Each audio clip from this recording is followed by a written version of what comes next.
Hello friends, welcome back to my channel. ഇന്നത്തെ എൻ്റെ വീട്ടിൽ ചെറിയൊരു കട്ട് പീസ് വെച്ചിട്ട് ഒരു ഹെയർ ബാൻഡ് എങ്ങനെ മേക്ക് ചെയ്യുന്നത് നോക്കാട്ടോ. അപ്പോൾ ഞാൻ സ്റ്റിച്ച് ചെയ്തതിൽ ബാക്കി വന്നിട്ടുള്ള ഒരു അടിപൊളി സാറ്റിൻ ക്ലോത്താണ് കേട്ടോ എടുത്തിട്ടുള്ളത്. അപ്പോൾ നമുക്ക് കുറഞ്ഞ ചിലവിൽ കുറഞ്ഞ മുതൽ മുടക്കിൽ നല്ലൊരു വരുമാന മാർഗ്ഗം നേടാൻ പറ്റിയ ഒരു നല്ലൊരു ബിസിനസ്സാണ് കേട്ടോ ഈ ഒരു hair band hair accessory making എന്ന് പറയുന്നത്. നമ്മളൊരു 10 രൂപ വേണ്ടി ചിലവാക്കി കഴിഞ്ഞാൽ നമുക്കൊരു 100 രൂപ വരെ നമുക്ക് അതിൻ്റെ അകത്തുനിന്ന് ഉണ്ടാക്കാൻ പറ്റും കേട്ടോ. അപ്പം ഞാനിതാ ഈ ഒരു സാറ്റിൻ ക്ലോത്ത് ഇതുപോലെ ഒന്ന് എടുത്തിട്ടുണ്ട്. ഇതുപോലത്തെ ക്ലോത്ത് ഇല്ലാത്തവർ നമ്മൾ സ്റ്റിച്ച് ചെയ്യുന്ന കടകളിലോ അല്ലെങ്കിൽ സ്റ്റിച്ച് ചെയ്യുന്ന നമ്മുടെ റിലേറ്റീവ്സോ അങ്ങനെ ആരെങ്കിലും ആയിട്ട് ഉണ്ടാവുമല്ലോ, അവരുടെ അടുത്ത് പോയി കഴിഞ്ഞാൽ നല്ല ഡിസൈനിലുള്ള നല്ല പല തരത്തിലുള്ള ക്ലോത്ത് നമുക്ക് ഇതുപോലെ കിട്ടും കേട്ടോ. അപ്പോൾ അത് വെച്ചിട്ട് നമുക്ക് നല്ല അടിപൊളി ഡിസൈൻ ഹെയർ ബാൻഡ്സ് ഒക്കെ ഉണ്ടാക്കാൻ പറ്റും. അപ്പോൾ ഞാനിത് ആ ഒരു ക്ലോത്തിൻ്റെ അകത്ത് നമ്മളെ ഹെയർ ബാൻഡിൻ്റെ കണക്കായിട്ടുള്ള വീതിയിലും നീളത്തിലും ഞാനിന്ന് കട്ട് ചെയ്തെടുത്തിട്ടുണ്ട്.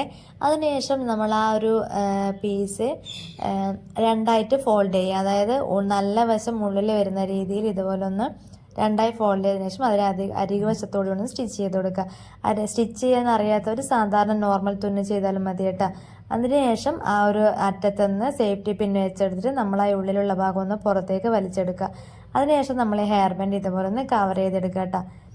കവർ ചെയ്തെടുത്ത് കഴിഞ്ഞാൽ അതിൻ്റെ അറ്റത്ത് ഇതുപോലെ ഒന്ന് മടക്കി അതും ഒന്ന് സ്റ്റിച്ച് ചെയ്ത് ഒട്ടിച്ചു കൊടുക്കുന്നുണ്ട്. ഇതുപോലെ നന്നായിട്ടൊന്ന് ഒട്ടിച്ചു കൊടുക്കുക. അപ്പോൾ നല്ല നീറ്റിൽ തന്നെ ഹെയർ ബാൻഡ് കിട്ടിയിട്ടുണ്ട്. ഇനി ഇതിനൊരു ഡിസൈൻ കൂടി വെച്ച് കൊടുക്കണ്ടേ. അപ്പോൾ ആ ഡിസൈൻ വെക്കാൻ വേണ്ടിയിട്ട് ഞാൻ അതേ ക്ലോത്തിൻ്റെ അകത്ത് തന്നെയാണ് ചെറിയൊരു പീസ് കട്ട് ചെയ്തെടുക്കുന്നത് കേട്ടോ. അത് സ്ക്വയർ ഷേപ്പിലൊന്ന് കട്ട് ചെയ്തെടുക്കാം. ഇതൊരൊന്ന് കട്ട് ചെയ്തെടുത്ത് രണ്ടായി ഫോൾഡ് ചെയ്തതിന് ശേഷം അതിനെ 3 വശവും ഞാനൊന്ന് സ്റ്റിച്ച് ചെയ്തെടുക്കുന്നുണ്ട്.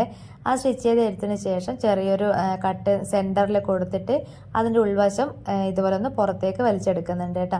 അപ്പോൾ അതാ ഇതേപോലെ ഉള്ളിലുള്ള എല്ലാ വശവും സെയിം ലെവലിൽ കിട്ടാൻ വേണ്ടി കത്രിക വെച്ചിട്ട് നമ്മൾ ആ അറ്റത്തുനിന്ന് ഇതുപോലെ ഒന്ന് ഉന്തി കൊടുത്താൽ നമുക്ക് അതിൻ്റെ നല്ല ഷേപ്പിൽ തന്നെ കിട്ടും കേട്ടോ.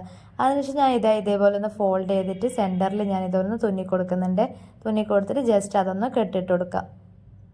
അപ്പോൾ വീഡിയോ കാണുന്നവരാരെങ്കിലും എൻ്റെ ചാനൽ സബ്സ്ക്രൈബ് ചെയ്തെങ്കിലൊന്ന് ചാനൽ സബ്സ്ക്രൈബ് ചെയ്ത് ഒന്ന് സപ്പോർട്ട് ചെയ്യണേ.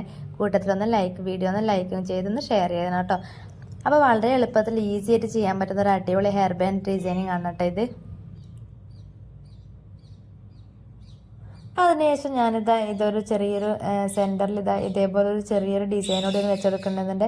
സെൻറ്ററിൽ നമ്മുടെ ഇഷ്ടത്തിനനുസരിച്ച് നമുക്ക് എന്ത് വേണമെങ്കിലും വെക്കാം. ഷോ ബട്ടൺസ് വെക്കാം, സ്റ്റോൺസ് വെക്കാം. ഇതിപ്പോൾ എൻ്റെ കയ്യിൽ ഈ ഒരു ഫ്ലവറിൻ്റെ ഇതുള്ളത് കൊണ്ട് ഞാൻ ഇത് വെച്ചതേ ഉള്ളൂ. നിങ്ങളുടെ ഇഷ്ടത്തിനനുസരിച്ച് നിങ്ങളുടെ കയ്യിൽ എന്താണോ ഉള്ളത് അതേപോലെ നമ്മുടെ ഇഷ്ടത്തിനനുസരിച്ച് നമുക്ക് വെച്ചെടുക്കാം കേട്ടോ. അപ്പോൾ അതിനുശേഷം ക്യാൻവാസ് ഷീറ്റിൻ്റെ അതിനൊരു പീസ് കട്ട് ചെയ്തെടുത്ത് നമ്മൾ ഉണ്ടാക്കിയ ഹെയർ ബോ നമ്മൾ ഡയറക്റ്റ് ഹെയർ ബാൻഡിൽ ഒട്ടിക്കുന്നതിന് പകരം നമ്മൾ അതൊരു ക്യാൻവാസ് ഷീറ്റ് ഇതുപോലെ ചെറിയൊരു പീസ് കട്ട് ചെയ്തെടുക്കുക കേട്ടോ. അപ്പോൾ അതിലേക്ക് ഗമ്മ വെച്ചിട്ട് അത് ഇതുപോലെ ഒന്ന് ഒട്ടിച്ചെടുത്ത് നന്നായിട്ട് അവിടെ സ്റ്റിക്കായി നിന്നോളൂ കേട്ടോ. അപ്പോൾ അടിയിലുണ്ടാകുന്ന ആ ഒരു നമ്മൾ തുന്നിയ നൂലോ കാര്യങ്ങളൊന്നും പുറത്ത് കാണുകയില്ല. അപ്പോൾ ഇതേപോലെ ഒന്ന് ഞാൻ ഒട്ടിച്ചു കൊടുത്തിട്ട് നമ്മൾ ഒട്ടിച്ചു കൊടുത്താൽ അത് കുറച്ച് നേരം ഒന്ന് ഒന്ന് അമർത്തി പിടിക്കണം കേട്ടോ. എന്നാൽ മാത്രമേ ഇത് നന്നായിട്ടൊന്ന് ഒട്ടി നിൽക്കുകയുള്ളൂ. അപ്പോൾ ഇത് നമ്മൾ അടിപൊളി ഹെയർ ബാൻഡ് ഇവിടെ റെഡി ആയിട്ടുണ്ട് കേട്ടോ. എന്നാലും ഒന്ന് ട്രൈ ചെയ്ത് നോക്കൂ കേട്ടോ.